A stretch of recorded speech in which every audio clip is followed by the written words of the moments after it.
In 5:15, April 24th, 2025, I'd like to call a planning commission meeting to order. Please stand for the pledge. Pledge allegiance to the flag of the United States of America and to the republic of which it stands, one nation under God, indivisible, with liberty and justice for all. Okay, roll call has been taken. Looking for a motion to adopt the agenda. I'll make that motion. I'll second. Motion's been made and seconded. All in favor signify by saying aye. Aye. All opposed? Motion's carried. Looking for a motion to approve February 27th, 2025 Planning Commission minutes. Is read in your packet. I'll second it. Motion's been made and seconded. All in favor signify by saying aye. Aye. All opposed? Motion's carried. Is there any public comment? If it's pertaining to the rezoning of Southland Lane, we'll get to that in a minute. Is there any other public comment? And is there any other public comment? If public comment is closed. Okay, continuing the discussion to consider petition to rezone addresses at 1800 through 1931 Southland Lane from R1 single family residential to R2 single and two family residential. So this was on our February. Point of order, please. Just wait a minute, No, just Wait. Randy's I'm before making a you. point of order on the way this is proceeding. There was no motion made or seconded at the last meeting to table this to bring back under Robert Rules of Order. Therefore, this issue is dead. Was there a motion made and seconded at the last meeting? Table this to bring back to this meeting?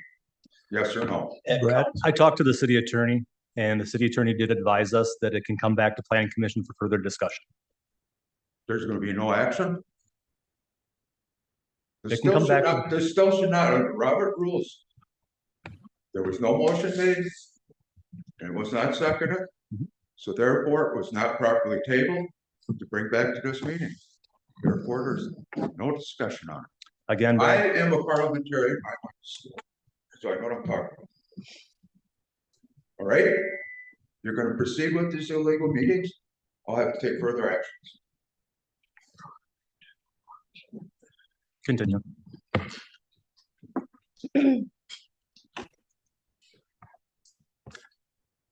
Randy, you wanna come up and tell us what your plans are? No, come up to the mic To the mic, so we can hear it on the mic, please. and why you want it rezoned? Okay, is that okay right there? Yep. All right, I had this change from originally R2 to R1 with the intentions of putting 1,500 to 1,800 square foot homes in that subdivision for the simple reason it's some beautiful land. They're third acre properties. And that was my intentions. We got 2 houses put up already. The second one's not quite finished yet, but the first one we started at 1,760 square feet. And the second one is 650 square feet. They all have extra foot ceilings in the basement for running your plumbing and everything. They have windows throughout the basements. They've been done nice so people can finish them up. It's gonna be, I expected this to be a really nice neighborhood. We've had both homes on the market now for over a year. And we've had no inquiries because of the cost. Well, the cost is what I got into it. I'm just trying to get my money out of it right now at this point. But we've been dropping 20, 30,000 a crack. And to sell houses right now in our market, the realtors are telling me that you gotta be in that $300,000 to $350,000 range. There's nobody looking for above at this point. At some point I had to make a decision. I was looking ahead that if for some reason I couldn't continue with the single family homes, I'd possibly put in duplexes, which were, we have the water and sewer lines already ran for that. We're already sized up for that. The other option would be to build small homes.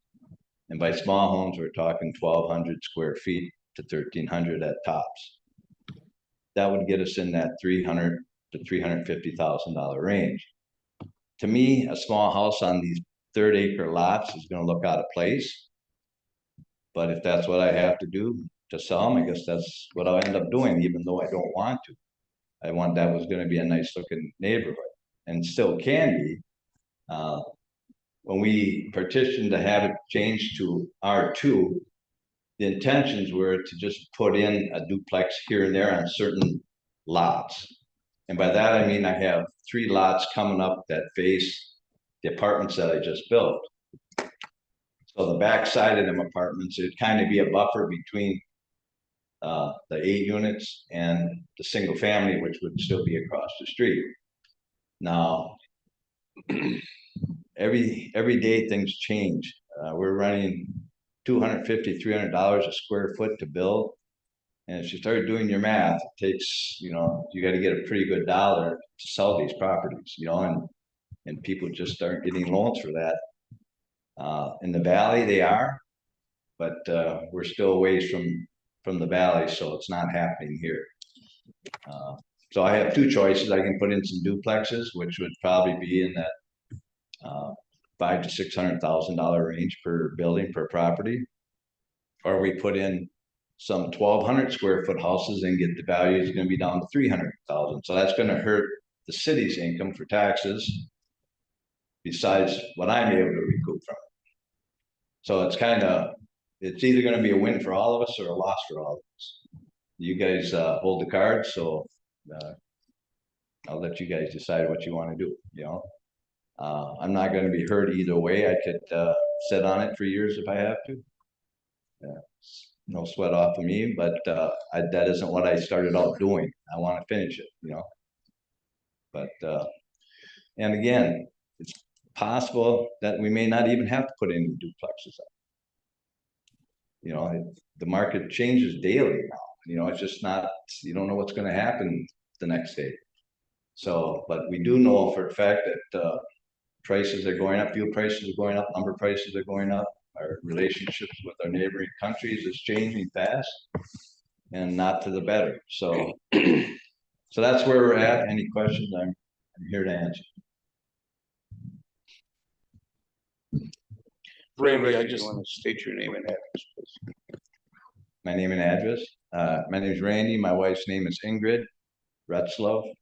We live at E9346 Greenfield Drive in New London. For anybody that's not familiar with that road, you take Highway D down past the cemetery, the first road to the left into the old Christmas tree farm. That's where we live. They built the house in 2000. So, Thank you. Randy, just some comments and comments to everybody here. Most of you know that I'm a realtor. Duplex lots in New London are hot right now. I don't see anything wrong with what Randy wants to do there. He could also do, if we change the ordinance, I believe he could do a twindo there, where you put a 0 lot line in there, you build it like a duplex, but yet people buy each half of the duplex. That's an option. The other thing, Randy, you talked about building a smaller home and it'd be looking out of place on those bigger lots. What if you planned it out that eventually when people got the smaller house paid off and they needed more space, to make it easy to add on to it with your direction of your roof lines and stuff like that? Would that be possible in your design if you started out with a 1,200 square foot home and somebody wanted to add an extra bedroom or bathroom or something? It's something to think about a little bit. Yeah, I'm not into adding on to something that's new. Right. But I mean, down the road for people, down the road. to give them an option. We see it all the time where people add on to a home and sometimes it's because of the roof lines and that, it gets to look kind of funky, so. I mean, if it was a single family home, that might be an option. Yeah. Markets, yeah, Again, these lots are, you know, roughly 100 some feet right. wide by 200 some feet deep, you know, so they got a lot of depth and they got big backyards. And I just don't want the home to look like a peanut in a shell, Right. you know, it's, When I developed my subdivision on the north side of town, we made that so that you could put a duplex on any lot. They were zoned R1 and R2 out there. You could put a duplex on any lot, but you could only put a single family home on an R1 lot. You couldn't put an R1, or you couldn't put a single family home on an R2 lot. So if there was some adjustments to be made here to help him out so that he would have that option, that he could, somebody comes along and wants an R1, wants a single family, they could put it out there or something. I mean, we don't have to carve this in stone that everything is R2 right away or whatever, so. The R2, we do allow single family on those. It does, so that's just opposite of what I have out in my subdivision, but that was 2008 that we did that, so. I think as a planning commission, we're gonna have difficulty not allowing this because of all the other allowances we've done in the city of New London. Just recently with some of the zoning changes, as well as there being a duplex on the lot that borders this property. And a lot of the discussion from our zoning is we're not island zoning anything that would prevent us if we don't have anything in the area. But we do have a number of duplexes on Pershing Road as well as Southland Lane. So I think it's very difficult for us as a planning commission to say that we would prohibit this with what we've done in the past. I agree. you know, and also I'd like to throw into this is if you take from Becker Road to where my property starts on Salton Lane, there's currently 7 duplexes there already. And then if you continue to go east by the pond there's a duplex there, right in the middle of nowhere. So there are a lot of duplexes there, but I'm not gonna do anything to hurt the whole subdivision. I take a little pride in my work, you know, and I want it to be nice, you know. But by the same token, there comes a time the reasoning depends on how much money. You don't wanna be losing $50,000 every house you put up, you know? And so with that, you know, that being said, I think even if you change the zoning to R2, doesn't mean I'm gonna slap up 18 duplexes, you know? I still wanna see single families go in there as much as possible, if not all of it, but if not, I'd like to have the playing card to where I can put in duplexes. Cause it takes time to go back and get things rezoned. You know, if I do it 3-6 months down the road, this way here, if I haven't approved, I have the cards in my hand to where I can go ahead and I don't have to wait, I can go and keep moving forward, you know? So. Randy, what's the price point of the one home right now that you don't have sold? How many square foot is it and how many? That's 1,750 square feet. We started out, it appraised at 515,000. I think right now we're down to 259 and we were just looking at dropping another 20 off of it this year, next week here. So it'd be down to 239. So somebody who buys that house is gonna jump into almost $75,000 to $100,000 in equity right off the bat. But where are these buyers, you know? We haven't heard from any. We got it listed with a realtor, it's on the MLS.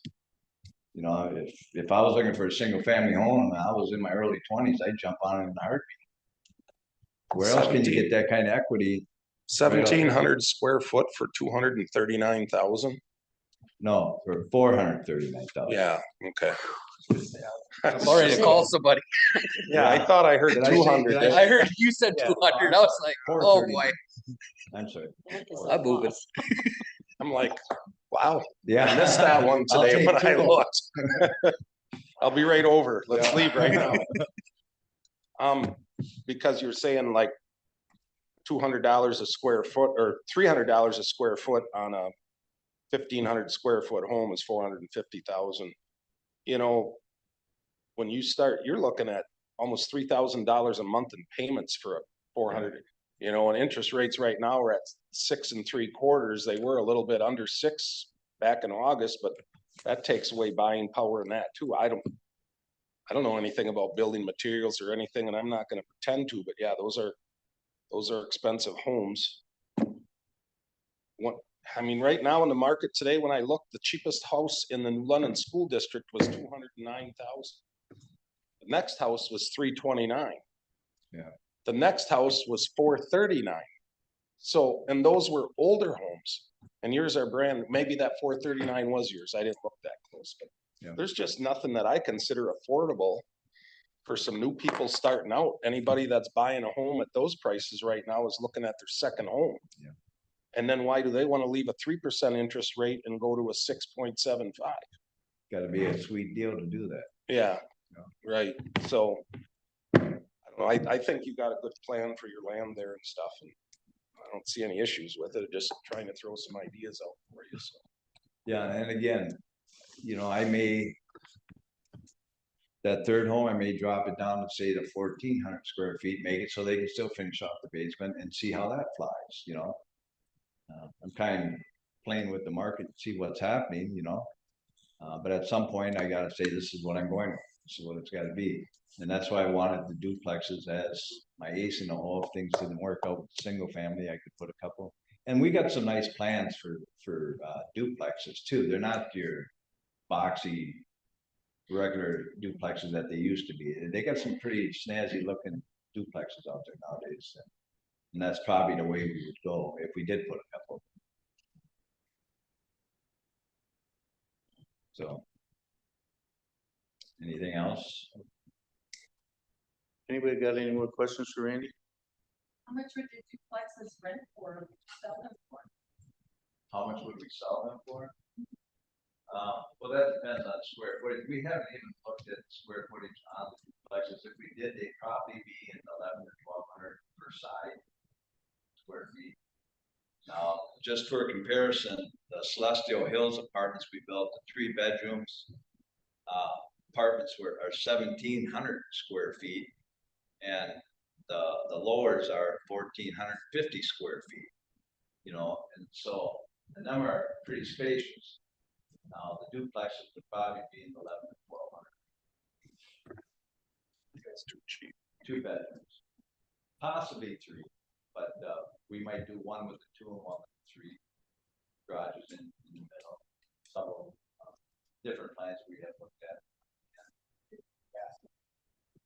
Yeah. Yeah, we go on the duplexes, we go 2 bath. So, did I answer your? That's good, thank you. Anybody else?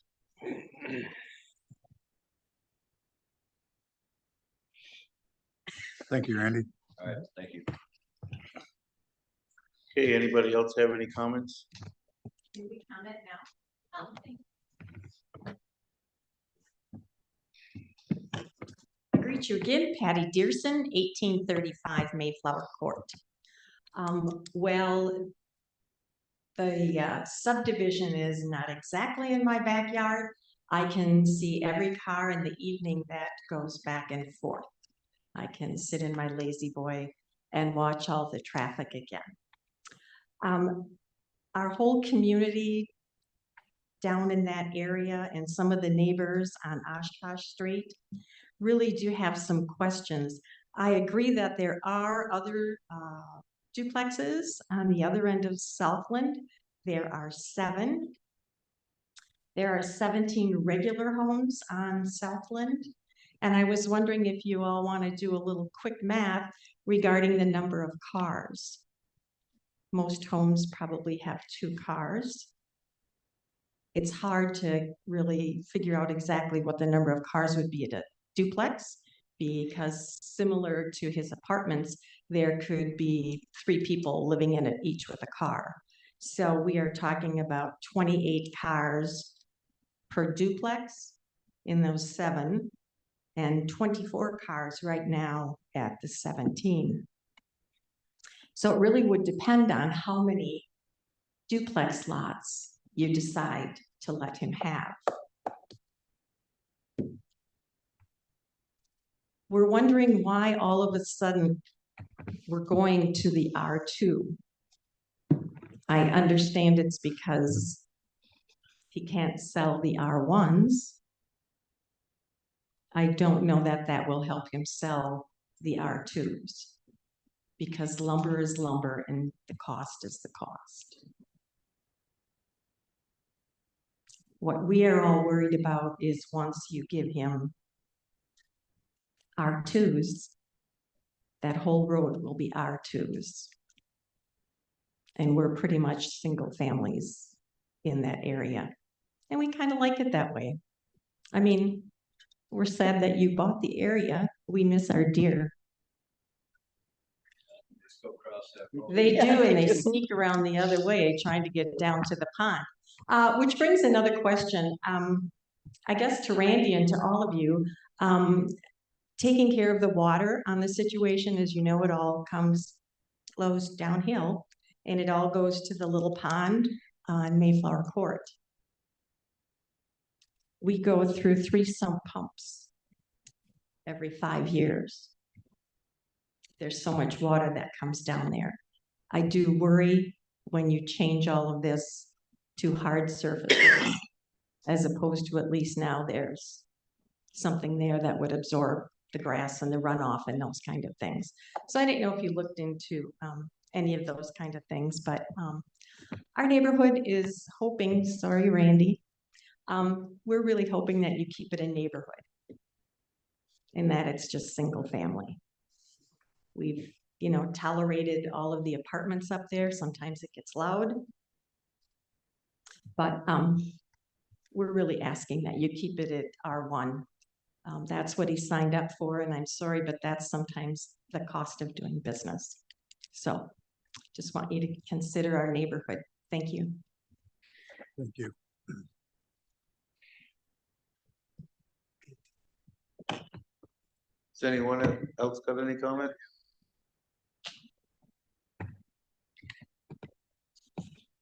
My comment to that statement is, keep in mind that sometimes I've had them duplexes down on Beacon Avenue to Werner Allen. I had bought Stanley Cottrell out at that time, and I had them for many years.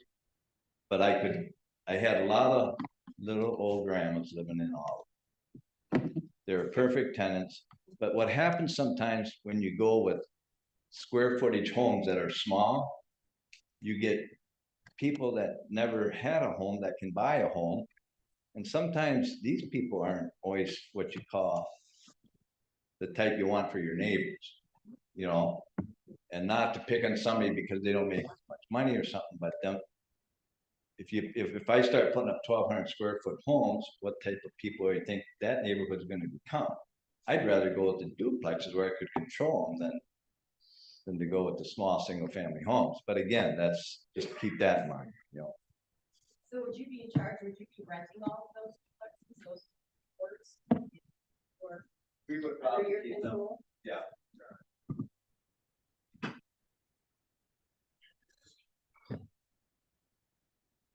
Brad Graham, 1928 Pershing. Once again, I'm going to reiterate, none of us residents were ever informed about this coming up. You went and did all this. The letters that people did receive in the neighborhood was for the 3rd reading. A lot of them said we're effed. They already approved it and passed it. Where is our respect that you've never notified about us about this project? Secondly, he's like a prospector going after gold. He speculated. Anybody in their right mind wouldn't go and build 2 homes hoping somebody's going to come and buy them. Nowadays, if young couples or anybody's going to have a new home, they're going to want it their way. And secondly, putting homes there with them big apartments, who in age wants to have a house there? So this rezoning, I'm going to ask it right out. What was that property zoned at to begin with?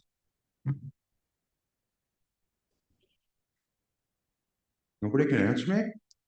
currently zoned R1. It's been I R1. didn't ask that chap. I said, what was that property sold before you started this? R1. It's been zoned R1. I looked at the map from 2008. It's been zoned R1 at least since 2008. Okay, simple question. You answered it. Mhm. So are them apartments back there, is that considered commercial, residential? What are they? Those are zoned R4 for multifamily. So we should have received notice for that change then, right? All the residents around that property? The notice by ordinance goes out to anyone within 100 feet. So depending on where his property is to your property, if it's less than 100 feet, you would got a notice. I don't know what the distance is between his property for the apartments and your property. Well, it's all the same property, doesn't matter. It's adjoining. It's 100 foot from the boundary of the property. Yeah, his property is here, mine's here. Would've got I didn't get no notice. We sent notes. Well, I didn't get one. Neighbor next door, Lois, when she was alive, didn't get one, so. Nobody received notices. Huh? I don't know if you received one or not, but we sent them. Well. Like I said, a lot of us have discussed that. We never knew about what was going on back there. So to be changing this again, like she said, leave it as it is, let him suffer. And like I said before, bringing this back to this meeting again is not legal. Okay.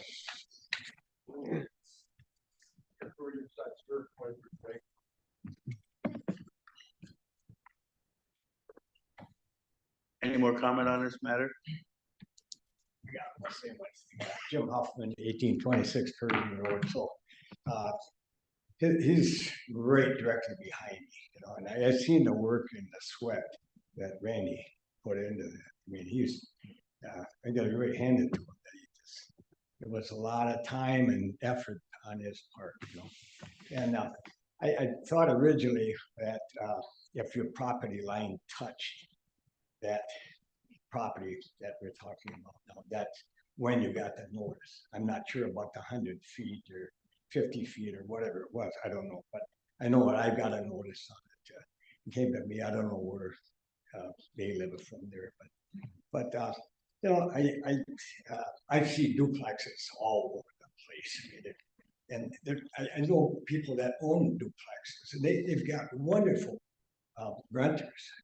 Renters are awesome, you know, it keeps it somewhat high end, and you're gonna have wonderful renters. Yeah, you're gonna double the traffic, I would imagine, if we had a few more cars and stuff, but I don't know what the pictures that I see of some of what they're proposing for duplexes are beautiful. My God, they're awesome, look a lot nicer than some of the houses up in that area, you know, so I mean, I don't have a problem either way. I mean, I'm probably the closest guy here tonight talking right now. So, but I don't. I would say that I'm fine with it either way. That's I guess pretty much what I said. So, thank you. Okay, thank you. Any more comment? I guess, this is just really a question for me to Randy. There was talk about putting trees around everything, like going into the subdivision, to block some of that off. Is that ever gonna be done, or do you have to wait till the houses are in? I mean, I was a little concerned when the city, or whoever, paid for it, I don't know who that is, blacktop that whole road, and now we'll have to have all of this construction machinery on this road, and then we'll have another road that nobody in London likes to drive on. But are you gonna do something about the entrances to it so it looks nicer off of Oshkosh? I mean, we try to keep up our church property also, so I didn't know what the plans were for that. I'm asking for someone. Yeah, we got some ideas that we're. When we in that. We want to get the housing situation. I understand, yeah.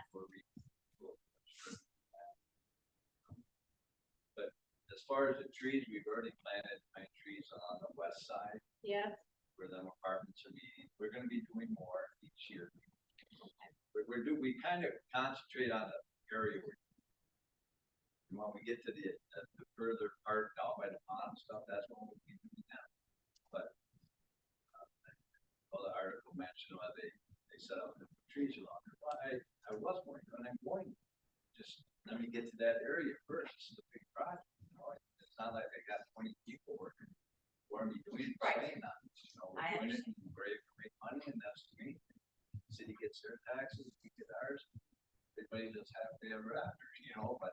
I'm it takes time. directionally challenged, so if I'm going that way, Southland towards the houses that are already there, the house that you have for sale, I call it the giraffe house, kind of beigeish ones with the brown rocks and the. Can you do something about all the runoff from there? If it's going down and it's in the sewer and in the road, I took some pictures of that. I don't think it's a good neighbor, you should have all of that erosion. Where are you talking? So ma'am, I'm gonna I know interject, it's part of that, but I interject just here. want him to know that other people were concerned about all the runoff when he was first building those apartments and. Totally, all that totally stuff. understand, but we are Yes, actually, so much. what's on the agenda to be discussed is not typically that. We are to discuss the rezoning.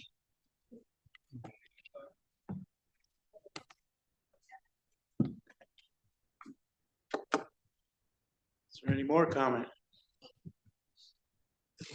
Okay, seeing none. All in favor? I need a motion to, looking for a motion to consider this rezoning. I'll make a motion to approve. Second. Okay, motion's been made and seconded to approve rezoning of Southland Lane from address 1800 through 1831 from single-family residential to R2, single and two-family residential. I'm sorry, Bernie, you said 1800, you said 1831. Well, it should be 1931. Correct. I just want to Excuse me. clarify. It's 1800 through 1931 Southland Lane. Perfect. Okay, motion's been made and seconded. All in favor, say. I have a question for the committee. Is there any reason that you see that this shouldn't go through? Is there anything that sparks concerns that haven't been addressed? Has anybody The only talked? thing I see is the traffic. Spoke to Chad, it's not part of this. We're gonna look at the stop signs and how that intersection interchanges, because if you pull them out onto Oshkosh, they're stopping again in 20 feet and nobody's gonna do that.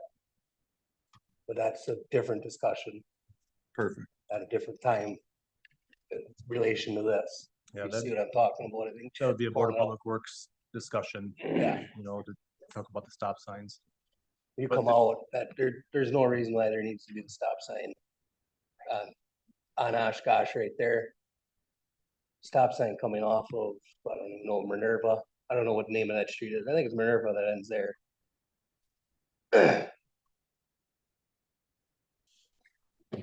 So that does affect it. I mean, that Mayflower, is- Minerva, yeah, you know what I mean? If you come out where his subdivision is, you got two lots and another stop sign in the middle of that guy's front yard. They're not gonna go that way. They're gonna start going down them other lanes. So that Board of Public Works will There was a discuss. stop sign, it would be coming out of the Can't comment, subdivision ma'am. on South, and not stop traffic going up Oshkosh. So that was my question there, but that was discussed. That's all I have. The only thing I got is for that retention pond. Mhm. Retention pond he has down for watershed. Yep. If he could, you know, before that place gets full and it gets full of little kids, do something with that retention pond. 'Cause I don't wanna have to go there as a member of the fire department and pull something out. But you can't just designate that one. We have several retaining ponds in this community that have been there for 20 years and they're not fenced. And I don't think there's any restriction on that either.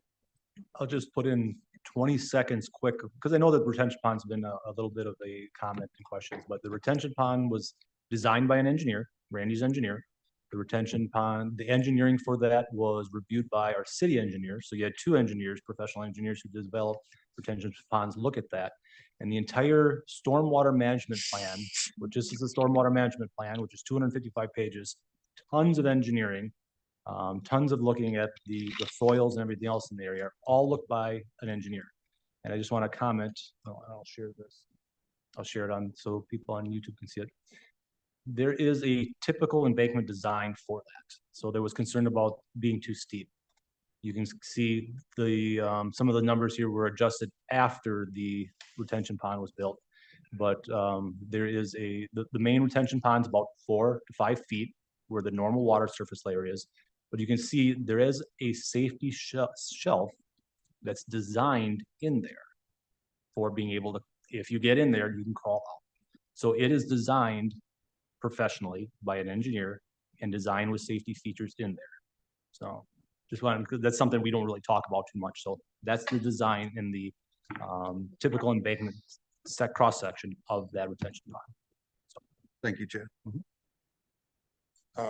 So in '08, when I built my subdivision, there was, the neighbor had a pond there, and out of the kindness of my heart, I was gonna spend the money and build a fence for the same reason, keep kids out of that pond if somebody built a duplex or something like that there. And while I was going through that process, my insurance company called me and told me that if I built a fence around there, I was admitting that there was a problem and I was more liable with a fence than without it. So I don't know, times may have changed, rules may have changed, but that was my experience with wanting to build a fence around the retention pond. Okay, I asked the question. Thank you all for your comments. You'd think it'd be the right thing to do, but I did talk to Robert too from Public Works about the traffic, and he said it would create any undue stresses on that aren't already there. And they kind of figured that for the amount of traffic that, you know, could handle all that.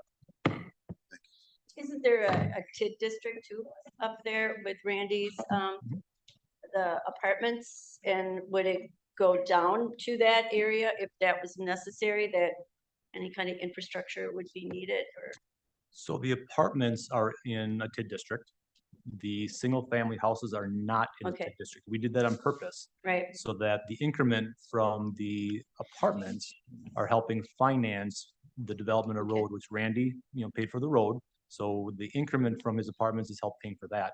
But we specifically left the lots, single and or two family, depending on if you change it. We specifically left those out as hopefully to capture that as net new construction for our taxes. I knew we had one up in that area. Yes. So yeah, his apartments are in the TID district and it's helping finance the single family, which is helping finance net new construction for our taxes. Okay. So it's all been part of the overall plan for that TID district. I'd also like to thank the public for coming and making comments as well. Okay, is there any further comment? We have first and second on the table. All in favor signify by saying aye. Aye. All opposed? Motion's carried. The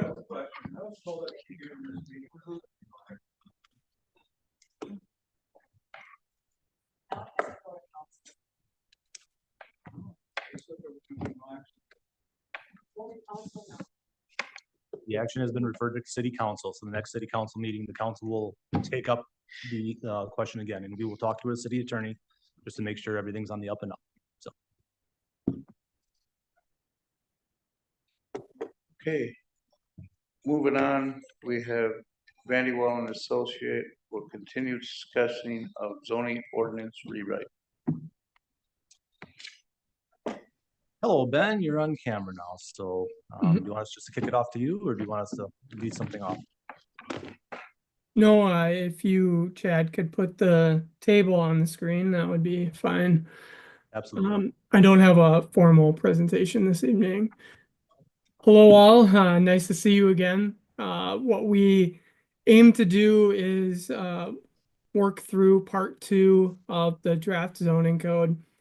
One of the aspects of part 2 is related to the parking standards. And so some of the goals of what we were trying to accomplish with this particular section of the new ordinance is related to providing clear standards for all land uses. There is a little bit of ambiguity today. We do want to improve clarity and make it more user-friendly in terms of making common standards across a variety of land uses. We want to explore the opportunity for potential of reducing some parking minimums. This is an opportunity to avoid requiring more parking than what's needed. On the flip side of that, also explore the potential of a parking maximum. And this is a mechanism that some communities use to create a threshold or a cap in terms of avoiding or trying to avoid large unused parking fields that sit empty for a variety or a very long time outside of those very peak times where there might actually be cars parked in that area. Parking ratios are essentially how many parking spaces are required on the site per the amount of building area or per dwelling unit. You all are familiar with parking ratios as this is something that you all review throughout site plans and for different proposals as they come about. And so that's how the new ordinance is oriented, the same as the old ordinance or existing ordinance, I should say, in terms of those parking ratios. One change I wanted to note, right now in the existing ordinance, you utilize primary floor area for a variety of commercial land uses. And primary floor area is the area that's physically being used by the business for that business operation. So if you think of a business having a front of house and a back of house, the primary floor area is just the front of house. Well, this presents some challenges, partially because when a site plan is reviewed and approved by a plan commission, oftentimes the inside can change a little bit as they're working through the building code and construction. Additionally, long-term, different tenants could come in and out of that space and potentially reconfigure the inside of that building, meaning that front of house could change in size. And to avoid both of those two situations, what we've utilized in the past is a gross floor area metric. And so this basically says the building footprint itself is what we're going to base it off of. You would have that information when you're reviewing the site plan, and that information wouldn't change unless they change the site plan. So there is an opportunity there to hopefully remedy issues that could present itself. But I just wanted to make that note as your existing standards is based off that primary floor area. What we would recommend is the gross floor area. Additionally, there's a pretty lengthy list here, and that was intentional. We wanted to list every single land use and a proposed parking ratio for it. What our goal is after the review of this, and as we're all sort of working through it, is to consolidate it. Like I said, there's a variety of land uses that will have the exact same parking requirement in terms of that ratio. And so what we would aim to do is consolidate this table into hopefully about a page from where it is today, but we wanted for transparency purposes to provide it all up front.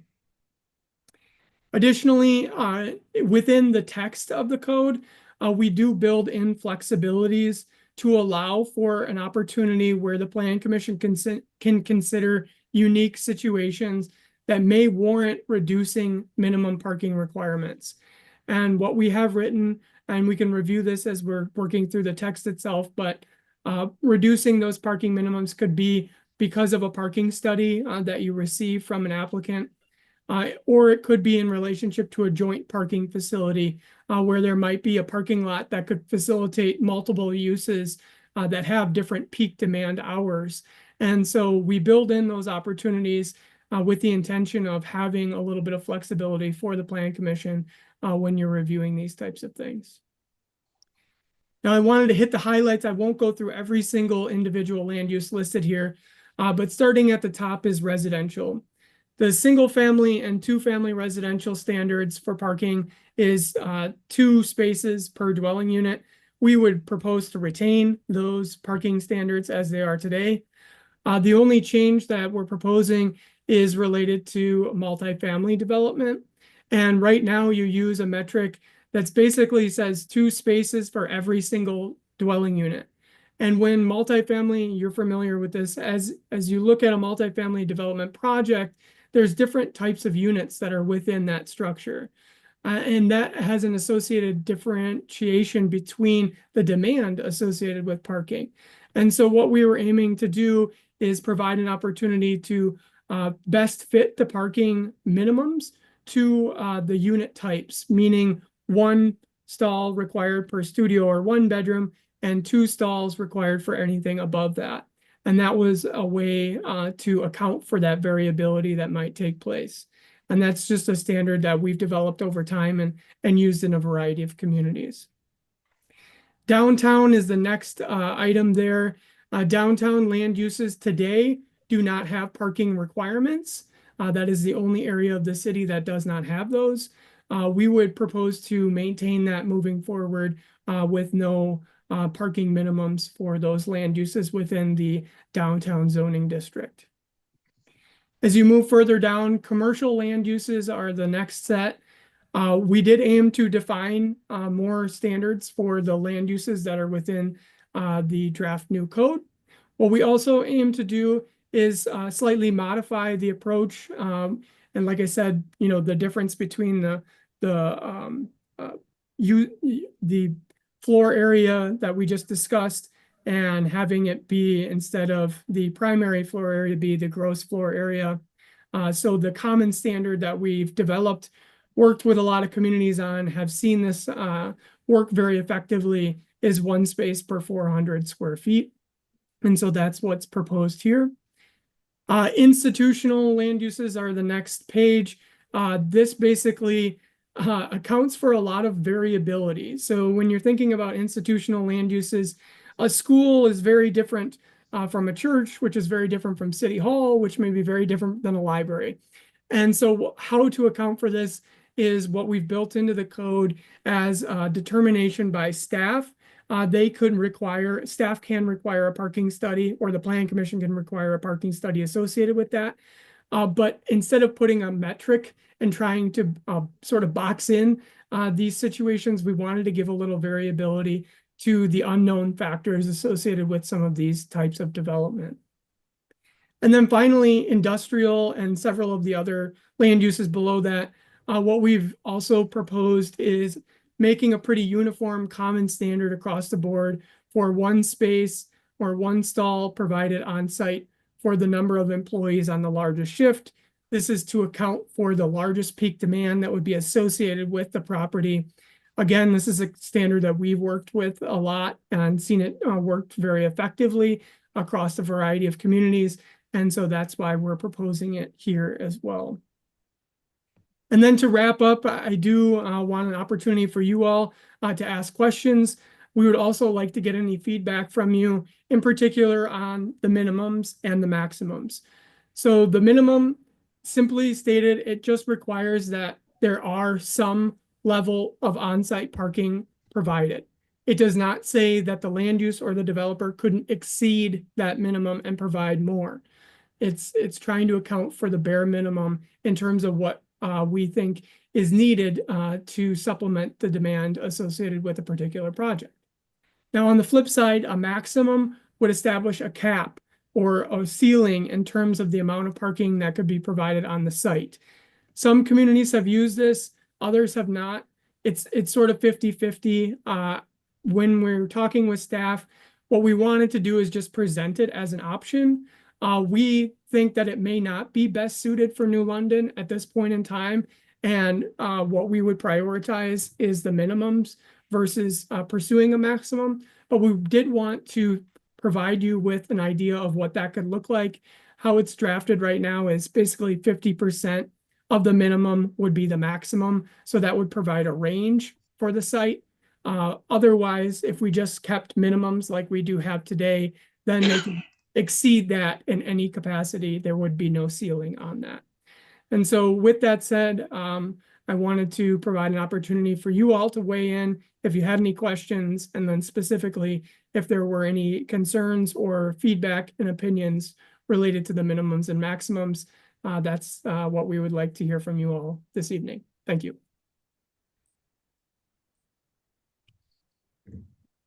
All right, any questions, any thoughts? Like Ben talked about, we did talk about the maximums, so we really don't have that right now. I can see maximums being a little bit more important in a heavily urbanized, downtown Milwaukee, where Madison, where spaces like it limited, so that they're gonna want to, regulate that a little bit more compared to London. I mean, we're in a little bit different type of scenario with that, so just want to kind of throw that out there. But any questions, any comments? What do you guys think? I think it looks good. The parking, I took a 24,000 square foot building, divided it by 400, that's 60 parking stalls. I mean, that doesn't seem too unjustifiable.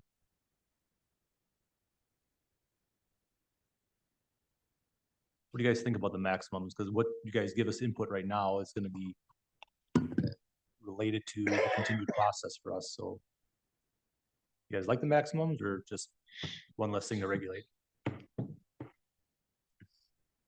I think for the future, you might as well have the maximums in there, right? You don't want somebody plowing down Main Street and making a big parking lot. What does it stop a private business from tearing down that building and making it paid parking? Yeah, Ben, there's a good question. I don't know if we've addressed like just creating a parking lot for like, there's places like Milwaukee, they can just do a parking lot for paid parking. Have we addressed that scenario? Well, downtown would have no minimum parking requirements like it does today in terms of it associated with a land use itself. What I'm trying to look up as I filibuster here is what our land use table looks like. And we do have a designated land use called off-site parking. And that would be what you're describing as the only use on a singular property. And so I'm just trying to look at where we had that in terms of a permitted use. Typically, we see these in institutional zoning districts associated with city uses. That's very common.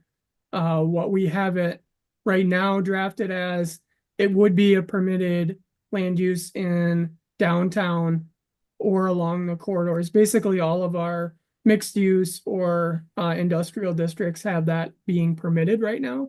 So in the example you mentioned about downtown, in theory, that could be possible. Now, if we wanted to exclude that possibility, that's fine. We could remove that.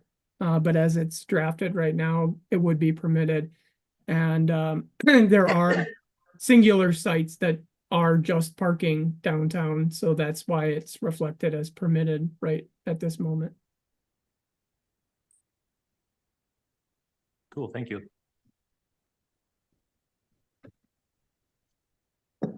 Thoughts, questions? And obviously, what you're seeing right here isn't the final version. We're taking this, and then like Ben said, he's gonna kind of modify it and get it put into part 2 of the code. So, but this just gives us some direction of, if you like this, you'll continue to go in that direction, or if there's certain things that you feel that we need to change. Now's the time we're just collecting your input. I don't think we need a lot of the maximums. Set aside the cost benefit to business to have 40 more spots than what they need anyway, so the market would kind of dictate that a little bit.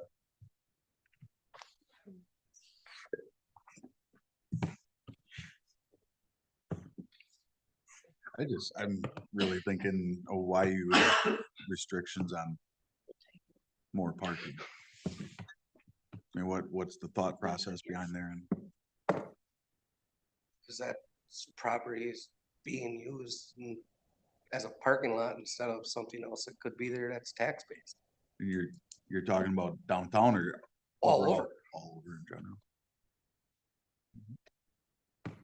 They probably obviously don't assess as much as a business would, so I could see where you have a lot of usable space that was parking lot that's unused might not be a good benefit. Ben, do you typically see the maximums in all the other, tables we went through, or is it a hit and miss thing? Yeah, like I said, I've had some communities who have a very strong opinion for or against it, and I would say it's about a 50-50 in terms of if you want to regulate it or not. In relationship to why you would want to, it does get to the tax base point. Parking lots are basically the lowest tax value you could possibly have.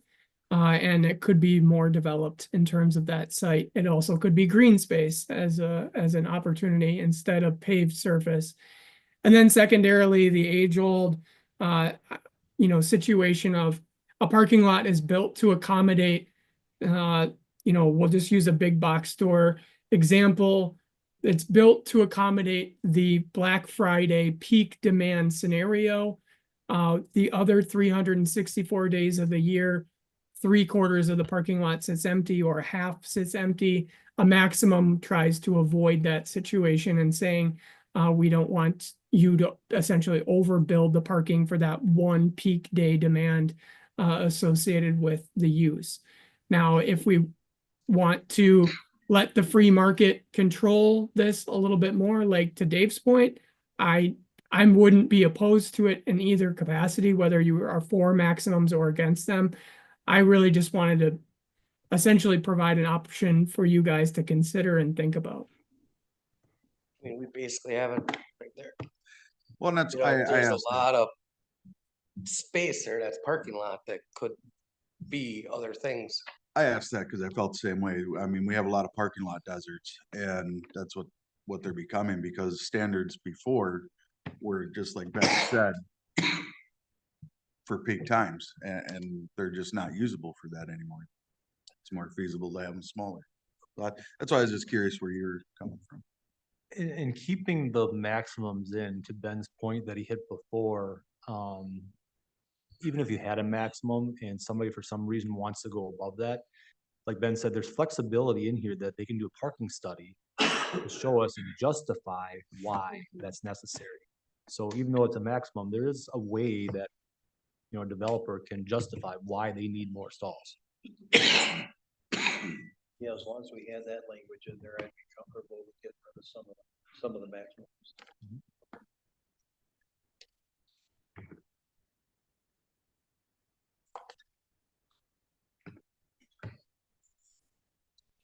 Okay, any more discussion on it? Yeah, I'm not hearing anybody saying that they really are die hard to pull it out, so I'm guessing that now, correct me if I'm wrong, we'll leave the maximums in there for now. And we'll direct Ben to keep on going with that. The way he explained the use of the maximums, I would probably definitely leave them in there. Since there's flexibility to move either way on it, I think it makes sense just to leave it in there. Dave was asking about like a parking lot or something. What if you had an outdoor storage with a fence around it? How big of one of those would you want somewhere? Is there something in this that covers that? So you got indoor storage, but it's like one person per employee. Well, you don't have employees at storage units. I was just looking through there. Yeah, there is. Dave, is that kind of what you were thinking about? Like, or just a parking lot for overflow parking, or what? Yeah, I look at this parking lot here, that right across the street here, that's 90% of the time is bare.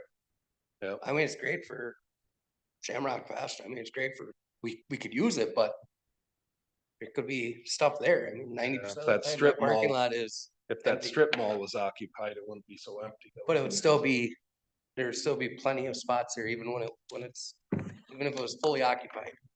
But like I said, for an indoor, for an outdoor storage, like what they got down at 96 and 45 down there, they've got that outdoor storage there. Would we want to limit the size of something like that was built? Then I'm assuming we're talking about personal storage. Is that what you're talking about? Personal storage? So that's this category here, personal storage facility. And if there's no employees, Ben, correct me if I'm wrong, there's no minimums. Obviously, you're going to need, just the way they're designed, they have access to the garage doors. But Ben, you want to make any more comments on that? Yeah, typically associated with a personal storage facility, there's paving between the buildings for access, but there is no designated parking associated with the property, and that would be reflective of how the standards are drafted right now. You're talking more of like outside storage of trailers, motorhomes, that Yeah, kind a of lot stuff. of, if you're in the city, you can't store them in your driveway or park them on the street, so you take them out. Take them somewhere. So and you're park 'em. making a parking lot storage. Right. We want to limit the size of how big something like that could be. Good point.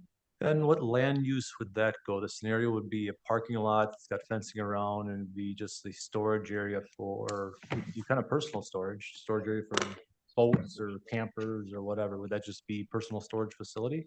It's not really a facility, it's just outdoor storage. You're just talking about a parking lot?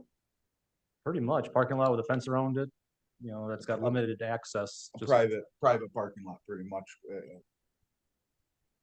If it's a private parking lot and there is no use on the site itself, then it would probably just be considered the land use of off-street parking facility, and there would be no requirement in relationship to the parking ratio, at least associated with that particular use.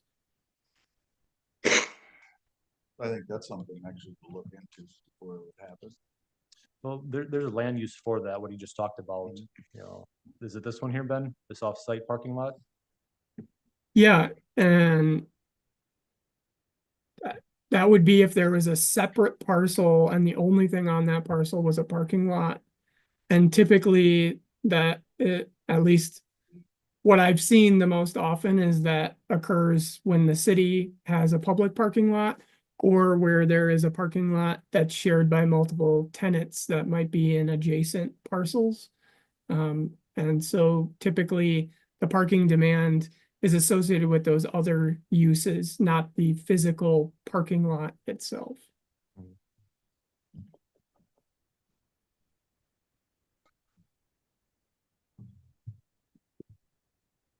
Any other comments, questions? All right, hearing none, I think we'll continue with our process based on what the information we got tonight, and we'll continue to work on part 2 of our document here. So, Ben, any last words you want to part with? No, I'll let you guys all get to the NFL draft if you're going. Wonderful. Thank you so much. Thank you, Ben. Thanks. Thanks, Ben. Okay, next item on the agenda is to consider approval of a CSM for the lot split for parcel 333-065-612 that would be out on Industrial Park for North Electric. I'll grab this one. This is for that Northland Electric development proposal. So up on the north side in our Northeast Business Center, Northland Electric has made us an offer that we are going to be running through. It started with economic development. It's going to be going to council eventually. That this parcel right here would be a split. They want to purchase half of it. You can see the layout from our surveyors, which did their homework, and it's going to be a 2-acre lot and then a 1.9885 acre lot, so nearly 2 acres each lot. They're offering to purchase lot 1 for their development. I think we brought that development to the Plan Commission already with their proposing. So the commission would have to consider the approval of the lot split for the project. Any questions? Did they get first right of refusal too on that second lot? if the They're city- asking for it. The offer still has to go to the council. So that was in the offer that they want to do a first right of refusal for lot 2. We're working through that process. This is just to talk about the lot split at this point in time. So from a zoning standpoint, I'm recommending approving this lot split. Lot 2 has technically 2 possible entrances. You look at Is that Main Street? More than likely they would Kinsky come off Corvo. Right. I guess, you know, they come off of. what is Just that? saying they're not necessarily restricted to only having one access to limit the use. Placement, that kind of stuff. Depending on how, we may have drainage ditch in here for stormwater runoff. So we may or may not, we have to look at all that, consider that, but the road access is seeing if there's enough room in between the intersection and a driveway, going over the potential drainage ditch. We don't wanna, we wanna make sure that the stormwater ends up in the retention pond that's currently there. So things to look at, but it'd be two corner lots pretty much for the most part. Would that second driveway or the potential off Hinsky Road, would that be up to the city or the town of Maple Creek? Because that's a town road. I would guess the city, just because it's on the city side, this is city side. So obviously we would not be able to approve a driveway on the township side, but since it's on the city side, I'm thinking that it'd be our kind of decision. Again, looking at our code and just make sure there's enough room in between driveway access, between the intersection and things.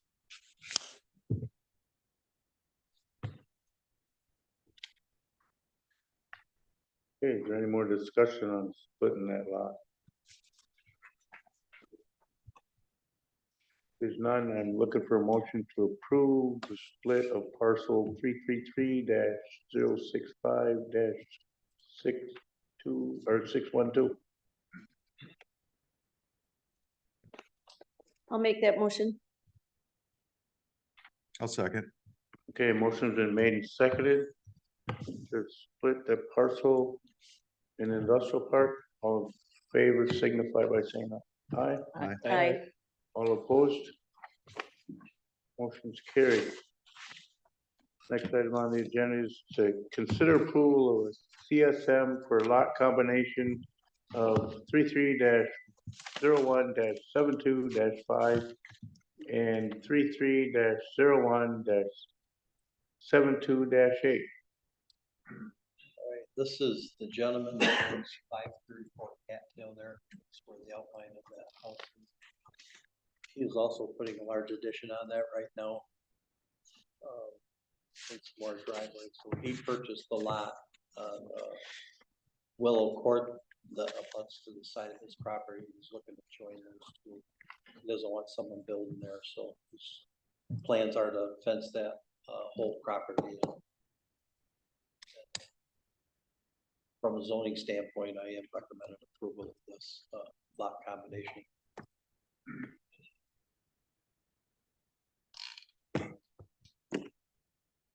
Okay, any more discussion on combining those two lots together? Seeing none, I'm looking for a motion to approve the combination of lot 33-01-72-5 and 33-01-72-8. I would make that motion. And I'll second it. Motion's been made and seconded. Bernie, what was the reason again for him wanting to combine them two? He just doesn't want someone building next door to him. He kind of wants to spread out. He's gonna fence all that in. Use it as his property. For him to put a fence across the lot line, it's gotta be one lot. So.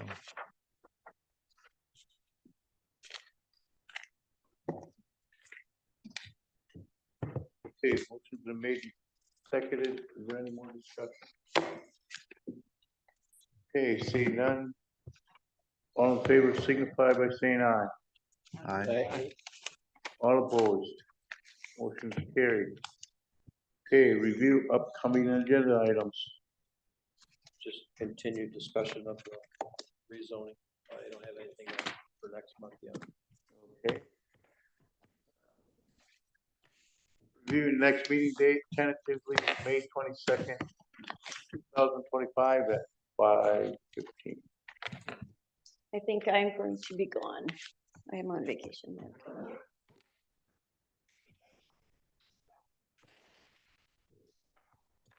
Looking for a motion to adjourn. I'll make that motion. And I'll second it. Motion's been made, seconded to adjourn the meeting. All in favor signify by saying aye. Aye. All opposed? Motion carried.